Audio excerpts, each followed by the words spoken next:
Hello, people. This is I again. I was listening to the audio Bible, which is online, the Bible Gateway. Before you say, "Oh my God, he's got all Bible bashing," no, calm down, relax, breathe deeply.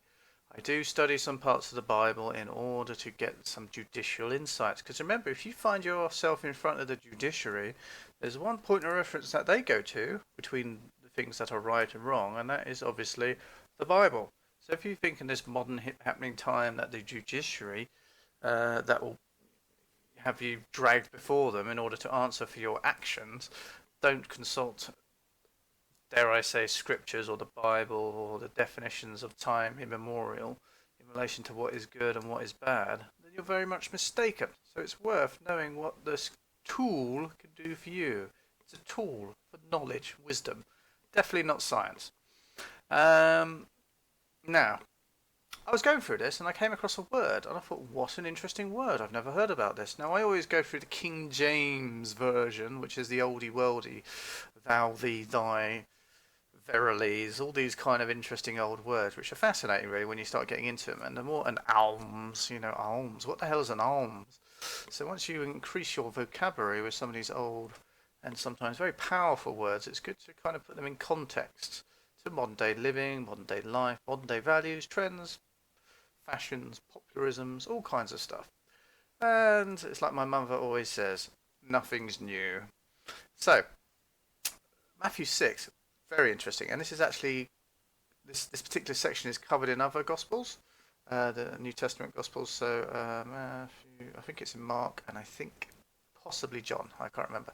But it's essentially, this is where you get your eye of the needle stuff. Rich man will find it harder to go through an eye of a needle, or harder to get into the kingdom of heaven as it is to get in through an eye of a needle.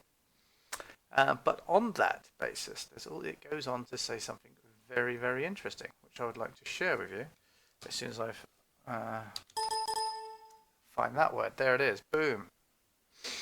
So, I hope no one minds, but there's a lovely guy who's called Max McLean who did a bit of audio recording. I presume he's fairly and justly compensated for his time for doing this. But let's just hear a few seconds of what he has to say in terms of reading this section of the Testament. No man can serve two masters, for either he will hate the one and love the other, or else he will hold to the one and despise the other. Ye cannot serve God and mammon. Therefore I say unto you, take no thought for your life, what ye shall eat, or what ye shall drink, nor yet for your body, what ye shall put on. Is not the life more than meat, and the body than raiment? Right, Behold the fowls of the air. Right, that's fine. Thank you, Max. Now, what this is saying is, I was like, what the hell? I've never heard of this word called mammon. What the hell is this word? No man can serve two masters.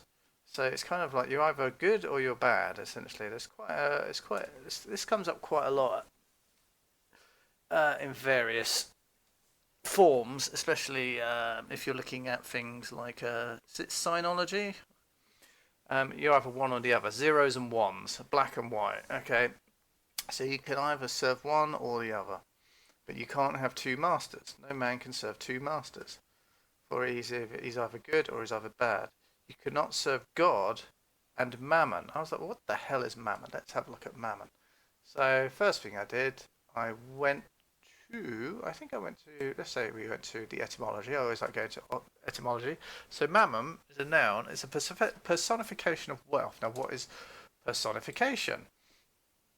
Personification is to personify as the embodiment of the quality of a person. So it's almost like to embody it, to wear it about your body, to display personal wealth. So here I'm very stately maybe, or you have a lot of wealth. You wear the finest raiments on the planet, you big rings and stuff like that. So that's basically what mammon is. And there's also another edition I was looking at here, mammon, and also apparently there's a mistaken belief that mammon was a name of some sort of devil-like figure. But essentially, mammon is basically wealth, or the pursuit of profit and wealth. And wealth here, so mammon. Profit. I thought it's interesting that profit and wealth. So profit is obviously a corporation kind of term. That's profit and loss account.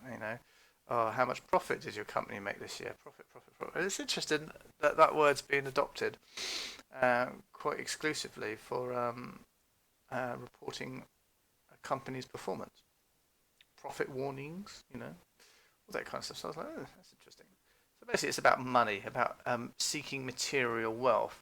And in this section of Matthew, it does talk about how that chap who came up to him says, look, I'm a good godly man, I've followed all the laws of God, I've never stolen, I've never killed, done all this lovely stuff. And Jesus actually invites him and says, oh, right, fantastic, you're just the man I'm looking for. Now leave all your stuff behind, sell it all, give it to the poor, essentially put on that sackcloth or whatever garment, and come walk with me, and you're welcome to join us. And he turns away and he can't do it. He's like, I can't give up this stuff. And that's why Jesus says it's easier for it's easier for a rich man to go through an eye of a needle than it is to enter the kingdom of heaven. There we go. I got it sorted out in the end. And I just thought, wow, that's interesting. So mammon. So that's the pursuit of money, or you can have the pursuit of good godliness. So it's just like you can serve God and profit. So in order to serve God, you will be skint. And if you have any kind of material wealth, then you're essentially getting further away from what Jesus has said here, or at least the testimony of a certain man about what Jesus said, which has been, I suppose, reinforced in a couple of other testaments. So I thought, okay, here we go. So I came back to Karl Lentz, because recently Karl Lentz has had a lovely website relaunch where he had some interesting clothing lines with I Man. I think you could essentially get your I Man thong at one point, and it's not available anymore. Unfortunately, I was going to buy one of those, but hey, it's no longer up for sale. But it's like and he covers the whole issue here in relation to the legal society making tens of thousands of pounds with their legal fees and legal costs and legal performance in the legal systems and courts, versus what Karl Lentz does, which is essentially law is true law, like God's law, if you like, the law of man, is there's not really much money to be made at all. So this is somebody who's very worried at what we see is a massive attack at the moment to simply get rid of common law as though it's never existed. Like I said again, thank God for telephony, thank God for telecommunications, thank God for this internet, or I wouldn't have met you today. Yay. Yeah. You guys got to meet me too. So we're doing it by getting them right, and we're getting the word out, and we're making it. I'm making it. Like I say to people, people say to me all the time, "Carl, how can you make any money at this? You do it in 2-3 sentences. Attorneys do years and years of this nonsense, and they get tens of thousands of pounds or quid for doing what you're doing in 2 sentences." I said, right, there is no money to be made here. So that's why the legal society would give absolutely no benefit to teaching you folks what I'm teaching you. There's absolutely nothing for them to make in it. They'd go back to just taking care of corporations like Coca-Cola, Pepsi, Fanta. They would go back to where they belong, dealing with the fictitious entities of the planet. They would not be able to engage in intercourse with man anymore. It's just we're tolerating it. Right. That's all it is you're tolerating. Oh, that's a great word I use all the time, too. Some poor man, he came up from London. And I said to them, I said, let me pretend I'm the judge. And I said, and I said to the man, I said, would you say that you're suffering because the policeman broke your arm, twisted your legs, bent you in a pretzel, and that he beat you in the head with a bat? He's like, yeah, I'm suffering because of that. I'd say, next case. He said, what? I said, suffer. Do you know what the word suffer means? He's like, he had this big old law dictionary. I said, look it up. He flipped it open. He says, to permit or to allow. I said, right, did you allow him to do that? Did you have the capacity to stop him, but you chose not to stop him? There we go. Suffer is such a good word. We'll go back to our doobry-dabry over here, because suffer is actually links in nicely with another section there. So it's basically saying you either serve God or you serve profit or money or wealth, personal wealth, material wealth, earthly wealth, if you like, which I thought was quite nice. And I'm always of the opinion, if you're going to get into the law system, if you're going to become a common law, I don't know, warrior, let's just say, some for use of a better word, if you're going to be someone who wants to go and help people, secure and protect their property, to help them unravel the mess of legal entanglement that they may find themselves in, pursue it for personal wealth. And of course you have the argument that your time is not free. Well, your time is free. You didn't make your time, someone gave it to you. But you could argue that spending your time helping your fellow man is worth compensation of some sort of. That's whatever, fair enough. But here it is pretty basically pretty simply put that you either serve God and good godliness, like light as it's referred to above, or darkness. And it's interesting that it's mammon, the money, the pursuit of material wealth, is mentioned there as well. So going also back, if I do the F, here we are. Yeah, so back to this one. Find suffer, because Karl has just been on about suffer. So Jesus says, "Suffer little children." So basically, a bunch of kids come up to Jesus, and the disciples are like, "Hey, clear off, kids! Come on, stop being bloody kids! Clear off! Leave Jesus alone. He needs some time, needs some space." But Jesus says, "Oh, suffer little children, no, and don't forbid them not." So allow again. So it says, allow the little children to approach, and don't forbid them to come unto me, for such is the kingdom of heaven. And it's also about you must accept the kingdom of heaven as a child would. Which is interesting. I thought, so anyway, so we're going back to the suffer, which everyone obviously gets that word wrong, which is nice, since the Bible was written in 1600 something, 1608 or something along those lines, since that date we seem to be getting the word suffer wrong quite commonly in modern society. But where does that all come back to? So we're looking at mammon. And I was like, that's interesting, 2 masters. You can't serve 2 masters. And mammon here, Bible riches, avarice, yeah, worldly gain and personified by false gods. Apparently, that's a bit of a, I don't know. That's the jury's still out on the whole demon element of mammon. Material with regard to having an evil influence. So obviously, wealth, power, perhaps could have an evil influence upon people.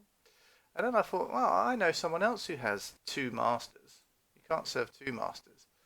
And I was looking at the very lovely, yours truly.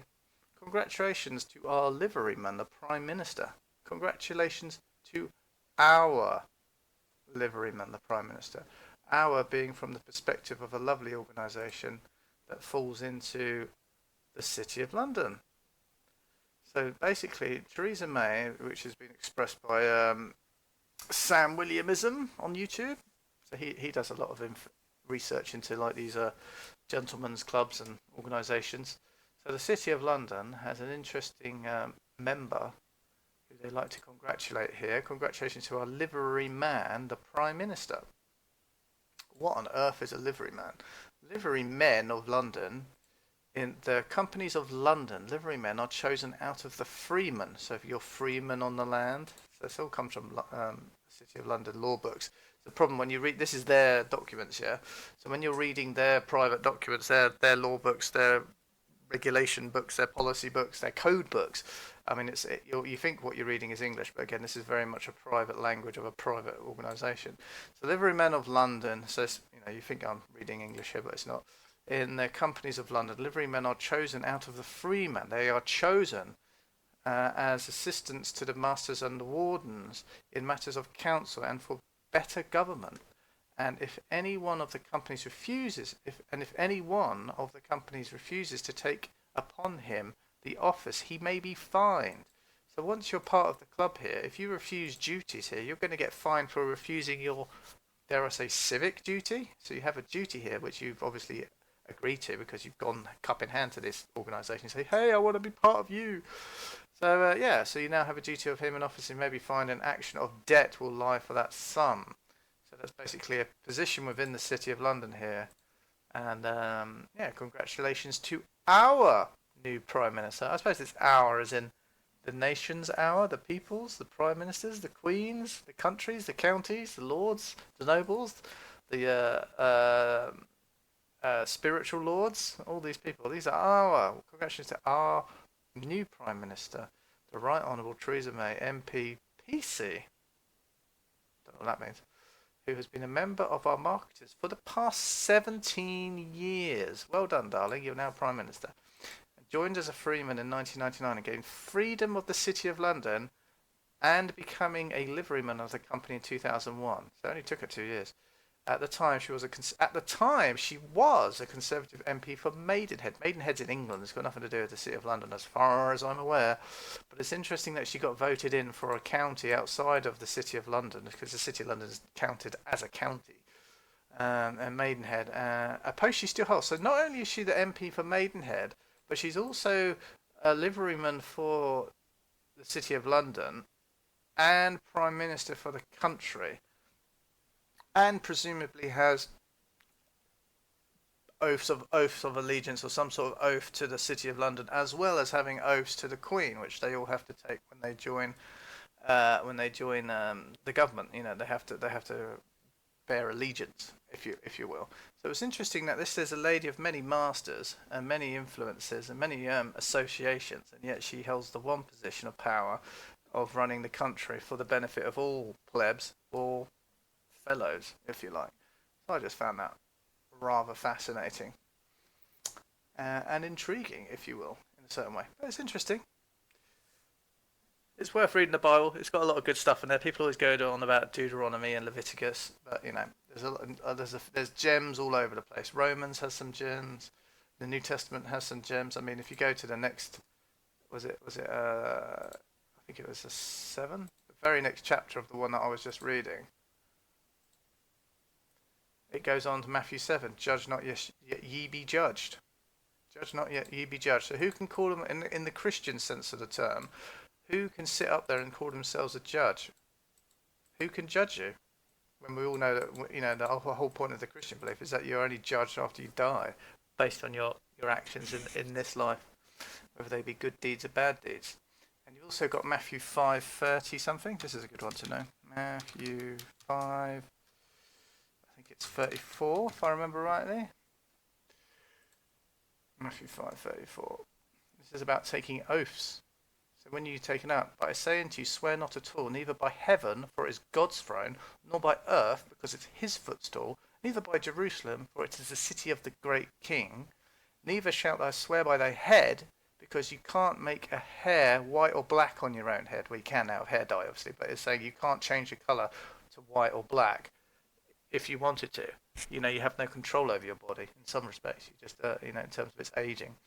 But let your communication be yes, so let yes be yes and let no be no, for whatsoever is more than this cometh of evil. So it's about not telling lies.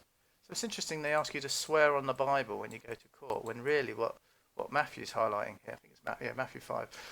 So what Matthew's highlighting here is that you can't, really, what can you swear on? Because you don't owe anything. You don't own your body. You didn't create your body. You didn't create the Bible. You didn't create God. You didn't create the heavens. You didn't create your mother, father. I swear on my mum's life and all that stuff. But he's saying the one thing you have control of is your own voice. Let yes be yes, let no be no.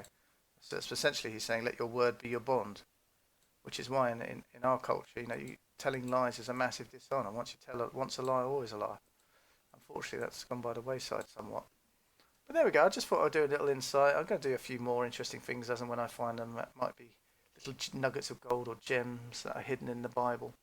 But may not be immediately obvious, but it's good to reference.